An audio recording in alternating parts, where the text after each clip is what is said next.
नमस्कार दोस्तों, welcome to SG sociology. आज का हमारा टॉपिक सोशियोलॉजी के बेसिक्स से रिलेटेड है और आज की इस वीडियो में हम ये जानेंगे कि समाज शास्त्र का अन्य सामाजिक विज्ञानों के साथ क्या संबंध है।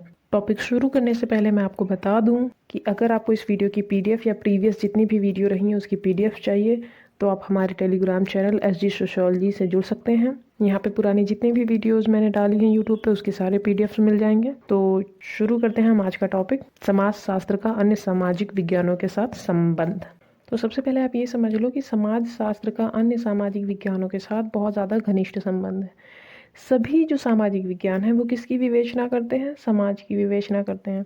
इसलिए इन सभी सोशल साइंसेस सामाजिक विज्ञानों के बीच लेन देन की प्रक्रिया चलती है, गिव एंड टेक का प्रोसेस होता है। थोड़ी ज्ञान समाजशास्त्र इन सब्जेक्ट्स को देता है और थोड़ी ज्ञान अदर सोशल साइंसेस सोशियोलॉजी को प्रदान करते हैं। अगर समाज शास्त्र को समाज का अध्ययन करना है तो उसे समाज के आर्थिक, राजनैतिक, मनोवैज्ञानिक आदि जो विभिन्न पक्ष हैं उनके बारे में ज्ञान चाहिए और उसके लिए उसे जाना पड़ेगा अदर सब्जेक्ट्स के पास। अगर समाज शास्त्र को आर्थिक पक्ष के बारे में जानकारी चाहिए तो उसे अर्थशास्त्र से हेल्प लेनी पड़ेगी। अगर समाज की राजनीतिक पक्ष के बारे में जानकारी चाहिए तो उसे राजनीति शास्त्र की आवश्यकता पड़ेगी। इसी तरह समाज में रहने वाले मनुष्य का मन स्थिति, मन की स्थिति या मन, व्यवहार, अनुभव, इन सारी बातों का अध्ययन करना होगा तो उसे मनोविज्ञान के पास जाना पड़ेगा। जिस तरह सोसाइटी में लोग रहते हैं आपस में मिलजुल के, ठीक उसी तरह सब्जेक्ट्स भी एक दूसरे में नॉलेज शेयर करते हैं। और अगर आपको किसी की नॉलेज चाहिए तो आपको रिलेशन तो बना के रखना ही पड़ेगा उससे। जैसे अगर एक मोची है तो उसे दर्जी की, टीचर की, डॉक्टर की, सबकी ज़रूरत पड़ेगी अपने आप को इस समाज में जीवित रखने के लिए। तो उसी तरह सब्जेक्ट्स भी हैं। सोशियोलॉजी को अगर अध्ययन करना है या कुछ अपने सोसाइटी में आने वाली प्रॉब्लम्स का सोल्यूशन ढूंढना है तो उसे बाकी के जो सामाजिक विज्ञान है या बाकी के जो अदर सोशल साइंस है उनकी हेल्प लेनी पड़ती है। इन शॉर्ट, समाज या सामाजिक जीवन के जो विभिन्न पक्ष हैं वो एक दूसरे से पृथक नहीं है, इसलिए इनका अध्ययन भी अलग अलग नहीं हो सकता है। और समाज शास्त्र समस्त सामाजिक विज्ञानों में से प्रत्येक से कुछ न कुछ ग्रहण करता है और अपने में समन्वय करता है। अब हम बात कर लेते हैं कि मेनली किन किन सोशल साइंसेज का रिलेशन हम सोशियोलॉजी के साथ पढ़ने वाले हैं। तो 4 जो सोशल साइंसेज हैं, मनोविज्ञान, साइकोलॉजी, इतिहास, हिस्ट्री, अर्थशास्त्र, इकोनॉमिक्स और राजनीति शास्त्र, पॉलिटिकल साइंस, इन चारों का सोशियोलॉजी के साथ क्या रिलेशन है उसके बारे में हम डिटेल में पढ़ेंगे। तो सबसे पहले हम बात करने वाले हैं सोशियोलॉजी एंड साइकोलॉजी यानी कि समाजशास्त्र और मनोविज्ञान के बीच संबंध के बारे में। तो जैसा कि आपको पता है कि सारे के सारे सामाजिक विज्ञान एक दूसरे से घनिष्ठ रूप से संबंधित हैं, इनमें लेन देन की प्रक्रिया चलती है। तो समाजशास्त्र अध्ययन करता है समाज का और मनोविज्ञान अध्ययन करता है मनुष्य के मन का। एक कोटेशन आप देख लो, मनोविज्ञान मानव अनुभव एवं व्यवहार का अध्ययन करने वाला साइंस या शास्त्र है। ठीक, तो अगर समाज शास्त्र समाज का अध्ययन कर रहा है तो उसे मनोविज्ञान की क्या आवश्यकता है? फॉर एग्जाम्पल, समाज शास्त्र अध्ययन करता है समाज का, तो समाज कैसे बनता है? लोगों से बनता ना, या लोगों के आपसी संबंध से। समाज का अध्ययन करने के साथ साथ आपको ये भी तो पता होना चाहिए कि समाज में रहने वाले व्यक्ति कैसे सोचते हैं, उनकी मानसिक स्थिति क्या है, उनका व्यवहार क्या है, विचार क्या है, उनकी बुद्धि कैसी, उनकी क्षमता कैसी है, योग्यता कैसी है। बहुत से ऐसे पक्ष हैं जो मनोवैज्ञानिक हैं, उनके बारे में जब तक समाजशास्त्र अध्ययन ना कर ले या उन अध्ययनों को अपने में शामिल ना कर ले तब तक उसका अध्ययन कंप्लीट नहीं हो पाएगा। सोशियोलॉजी का मनोविज्ञान के साथ गहरा संबंध है क्योंकि जो समाज की मुख्य इकाई है मनुष्य, मनुष्य के मनोवैज्ञानिक दशाओं या मनोवैज्ञानिक पक्ष का अध्ययन कौन करके देता है? मनोविज्ञान। यहाँ पे देख लो आप शॉर्ट में, मनोविज्ञान का संबंध किससे है? मानव के मन, बुद्धि, ध्यान, कल्पना, रुचि आदि से। जबकि समाजशास्त्र एक ऐसा सब्जेक्ट है जो अध्ययन करता है सामाजिक संबंधों का। तो समाज में संबंध किनके बीच बन रहे हैं? व्यक्तियों के ही बीच में ना। समाज की जो व्यवस्थाएं हैं वो कौन बना रहे हैं? वो व्यक्ति ही बना रहे हैं। परंपराएं लोगों के द्वारा ही चलाई जा रही हैं। समाज की जो प्रक्रियाएं हैं वो कैसे चल रही हैं? तो समाजशास्त्र थोड़ा व्यापक है और मनोविज्ञान इसी का एक छोटा सा पक्ष है। अब इसी समाज में बहुत सारे पक्ष होते हैं, थोड़ा सा मनोवैज्ञानिक, थोड़ा आर्थिक, थोड़ा राजनैतिक, थोड़ा ऐतिहासिक। तो आपका मनोवैज्ञानिक वाला हो गया। अभी हम लोग बात कर लेते हैं ऐतिहासिक पक्ष के बारे में। तो देखो, जब हम बात कर रहे हैं सामाजिक विज्ञानों के आपसी संबंध के बारे में तो वही बात यहाँ पे भी लागू होगी कि समाजशास्त्र और इतिहास भी एक दूसरे से घनिष्ठ रूप से संबंधित है। इतिहास देखो क्या अध्ययन करता है। इतिहास अध्ययन करता है भूतकालीन सामाजिक जीवन, सामाजिक व्यवस्था तथा महत्वपूर्ण सामाजिक, आर्थिक, राजनीतिक घटनाओं के बारे में, साथ ही साथ उनमें होने वाले परिवर्तन आदि के बारे में। और जब हम इन सारी घटनाओं के बारे में जानकारी प्राप्त कर लेंगे तो इससे क्या होगा कि वर्तमान में जो परिस्थितियां हैं उनमें क्या परिवर्तन आ रहे हैं या उनमें कैसे सुधार किया जा सकता है, वो सारी चीज़ें समाजशास्त्र को समझने में हेल्प होगी।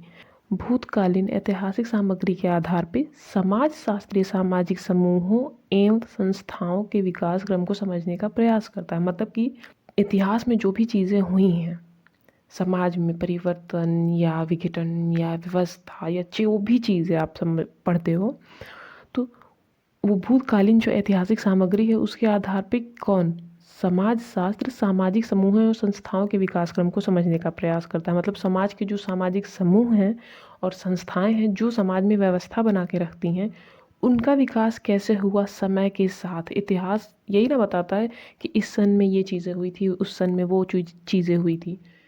फॉर एग्ज़ाम्पल इंडिया का आप ले लो, स्वतंत्रता से पहले क्या स्थिति थी, स्वतंत्रता के बाद क्या स्थिति थी, स्टार्टिंग में वैदिक काल में क्या हुआ था, फिर मगध की राजधानी, फिर मुगलों का शासन। तो ये स्टेप बाय स्टेप कैसे चल रहा है, समय हमें कौन बता रहा है, इतिहास ही बता रहा है ना।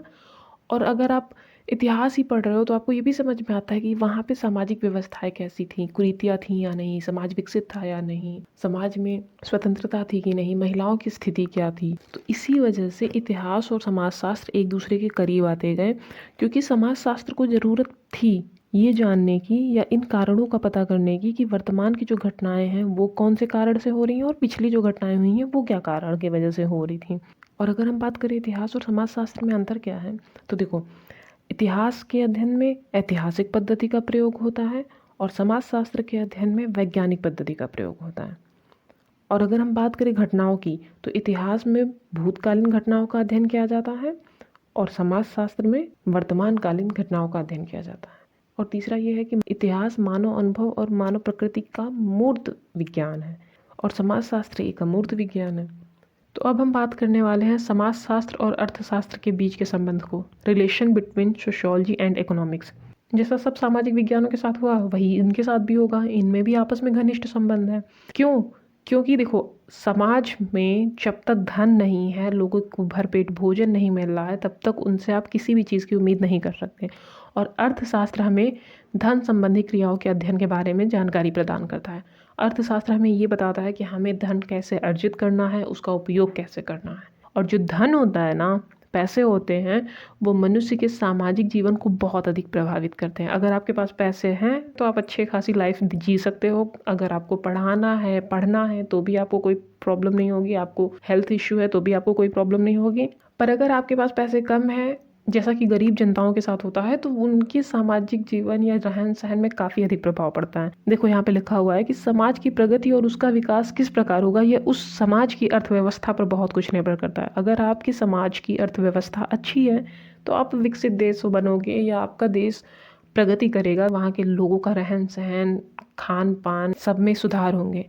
पर अगर आपके देश की अर्थव्यवस्था बिगड़ी हुई है, फॉर एग्जांपल श्रीलंका में जो हुआ था, पाकिस्तान में हुआ था, वहाँ की इकोनॉमी थोड़ी सी डिस्टर्ब हुई तो उसका प्रभाव वहाँ के समाज पे पड़ा, महंगाई ज़्यादा बढ़ गई, भूखमरी ज़्यादा आ गई, अशिक्षा बेरोजगारी तो खैर वो उसके साथ बोनस में मिलते हैं। तो यही चीज़ यहाँ पे लिखी हुई है कि समाजशास्त्र और अर्थशास्त्र में संबंध होना या घनिष्ठ संबंध होना स्वाभाविक है। इनफैक्ट स्टार्टिंग में तो समाजशास्त्र का अध्ययन अर्थशास्त्र में ही किया जाता था, परंतु अब क्या हो गया कि समाजशास्त्र एक अलग विज्ञान, स्वतंत्र विज्ञान बन गया है। आपने कई विचारक भी सुने होंगे जो पहले अर्थशास्त्री रहे फिर समाजशास्त्री रहे। वो इसलिए क्योंकि समाजशास्त्र अर्थशास्त्र के अंतर्गत ही अध्ययन किया जाता था, जैसे कि मैक्स वेबर हैं, रॉबर्ट मिल हैं, वेबलेन हैं। अगर बात करें हम संबंध की, तो समाजशास्त्र को अर्थशास्त्र से बहुत ज़्यादा सहायता लेनी पड़ती है, क्योंकि धन समाज के सभी पक्षों को प्रभावित करता है। यदि लोगों को भोजन नहीं मिलेगा तो उनके लिए धर्म, शिक्षा, राजनीति आदि का कोई महत्व नहीं है। सबसे पहले आप लोगों को खाना दो, खाना नहीं दोगे तो वो आपकी बात नहीं सुनेंगे। पेट खाली है तो दिमाग नहीं कुछ काम करेगा, कहीं भी आप कुछ भी करवा लो, कुछ भी सुना लो, कुछ भी कह दो, उन पे फ़र्क नहीं पड़ना। पहले पेट भरोगे फिर आप उनसे कुछ उम्मीद कर सकते हो। समाजशास्त्र में सामाजिक संबंधों का अध्ययन किया जाता है और सामाजिक और आर्थिक संबंध एक दूसरे को प्रभावित करते हैं और अर्थशास्त्र में हम आर्थिक क्रियाओं के बारे में अध्ययन करते हैं। तो सिंपल सी बात है, ये दोनों ही एक दूसरे से काफ़ी ज़्यादा संबंधित हैं और एक दूसरे की सहायता इन्हें लेनी पड़ती है। और अब हम बात कर लेते हैं सोशियोलॉजी एंड पॉलिटिकल साइंस, समाजशास्त्र और राजनीति शास्त्र के बीच संबंध के बारे में। इनमें भी काफ़ी घनिष्ठ संबंध है। क्यों?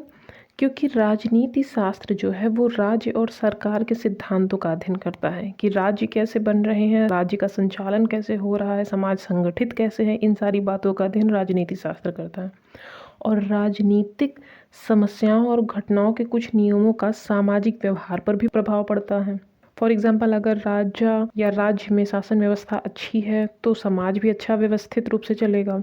और राज्य के नियम कानून में अगर प्रॉब्लम है या सही से लागू नहीं हो रहे हैं तो समाज पे उसका कुप्रभाव पड़ेगा। और इन सारी बातों का मूल्यांकन कौन करता है? समाज शास्त्र, क्योंकि समाज के बारे में अध्ययन तो समाज शास्त्र ही करता है। ठीक उसी प्रकार राज्य पर भी सामाजिक संबंधों, व्यवहारों, प्रकृतियों आदि का प्रभाव पड़ता है, जिसे कौन समझता है? राजनीतिक। किसकी सहायता से समझते हैं? समाजशास्त्र की सहायता से, तथा उस ज्ञान का प्रयोग करके वो अपने कमियों को दूर करते हैं। तो समाजशास्त्र अध्ययन करता है समाज का, और समाज में कोई ना कोई तो सरकार बनेगी, कोई ना कोई तो संचालन के नियम होंगे, कोई ना कोई कानून व्यवस्था होगी। तो वो कानून व्यवस्था का अध्ययन हमें करना पड़ता है राजनीति शास्त्र से। इन शॉर्ट, अगर समाज शास्त्र को समाज के राजनीतिक पक्ष का अध्ययन करना है तो उसे राजनीति शास्त्र के पास जाना पड़ेगा, और राजनीति शास्त्र को अगर सामाजिक पक्ष के प्रभाव को जानना है और उनकी समस्याओं से निपटना है तो उसे जाना पड़ेगा समाज शास्त्र के पास। दोनों ही सामाजिक विज्ञान एक दूसरे से संबंध रखते हैं और एक दूसरे को नॉलेज शेयर करते हैं। अब अगर बात करें हम इन दोनों में अंतर की, तो सबसे पहला अंतर ये है कि समाज शास्त्र का अध्ययन क्षेत्र व्यापक है और राजनीति शास्त्र का अध्ययन क्षेत्र संकुचित है। समाज शास्त्र समस्त सामाजिक संबंधों का अध्ययन करता है, जबकि राजनीति शास्त्र केवल राजनैतिक संबंधों के बारे में अध्ययन करता है। और सबसे इम्पोर्टेंट कि समाज शास्त्र जो है वो चेतन और अचेतन दोनों ही तरह के व्यवहार से संबंधित है, जबकि राजनीति शास्त्र सिर्फ चेतन व्यवहार से संबंधित है।